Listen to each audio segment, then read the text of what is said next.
G'day folks. Well, for this afternoon's little inspection job, I picked up this neat little Chevron brand window air conditioner from the junkyard.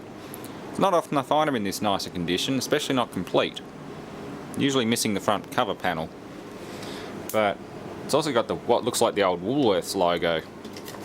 Woolworths obviously being an Australian supermarket chain. I don't know if they're around in any other countries. But yeah, it's 5,500 BTUs, so half a tonne, 4.6 amps, it's pretty small. Refrigerant 22, 12.5 ounces, made in Canada for Woolworths Limited, Sydney, Australia. Don't know why they put the Chevron name on it, but yeah, fairly intact. Hasn't been overly mangled or dropped hard, so it should work.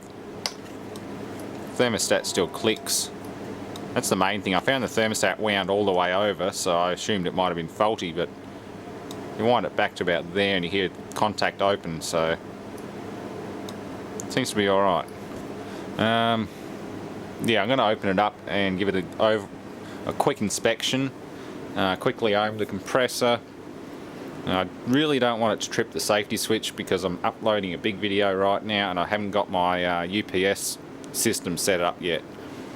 So one time I hate having an RCD when you want to test something like this and it shuts the entire place down if it has a minor earth leakage fault. So let's get the cover off and I'll put this camera on charge because it's just about to die. Initially I thought the fan motor on this thing was stuck, but it wasn't. This coil just floats around once you take the top cover off. That's really cheap. Like, there's no plates, there's no position for screws, there's nothing. It just floats around. You can pick it up and throw it across the room if you wanted to. It's just in there. You can see where they've glued it a little bit. A little bit of adhesive that's broken down. But that's about it. Same with this blower here. The thing has hit the ground. Not very hard, but it's enough to have shunted the coil sideways into the casing and jammed everything up.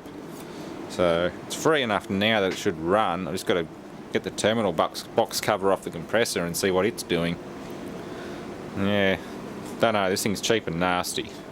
But then it is a Woolworths brand, so sort of like the shit they sell at Kmart these days, those dirty cheap plasma TVs and things. I don't even bother fixing them now. Same with the LCDs, those little Pyrod, well not Pyrod, but oh, whatever that generic bloody, that black one over there, sold by Kmart and Aldi's, those sorts of supermarkets. Real dirty cheap things. They only last a couple of years and that's the end of them. Alright, everything seems to pass the meter test, so I figured it's worth giving this a shot. I'm not going to ground it because I want to be able to touch it and control it.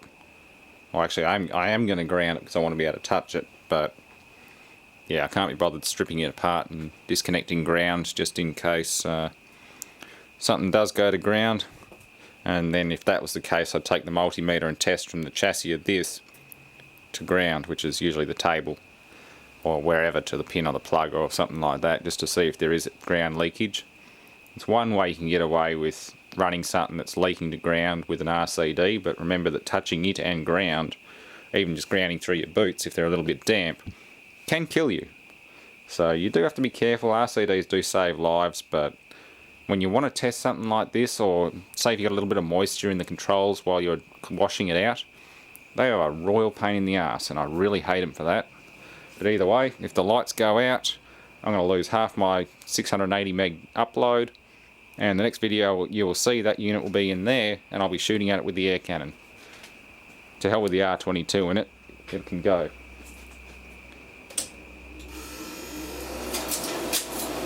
Hey, it's working. Its life is saved. Don't you dare take my circuit breaker, I'm uploading. My UPS isn't hooked up yet.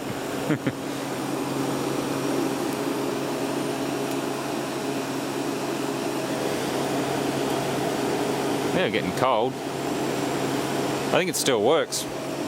It's probably just underpowered for wherever it was installed. I mean, it's a pretty tiny unit. Like pathetically small at 5,500 BTU. Yeah. Starting current 21 amps. but running current's only 4.6.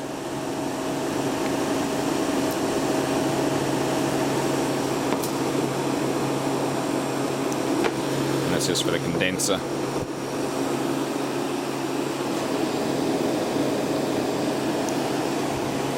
You get liquid all the way through the coil, so it's not starving of it.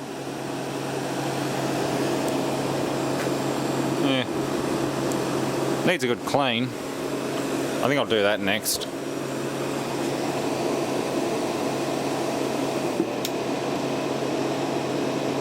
Fan only. Yeah.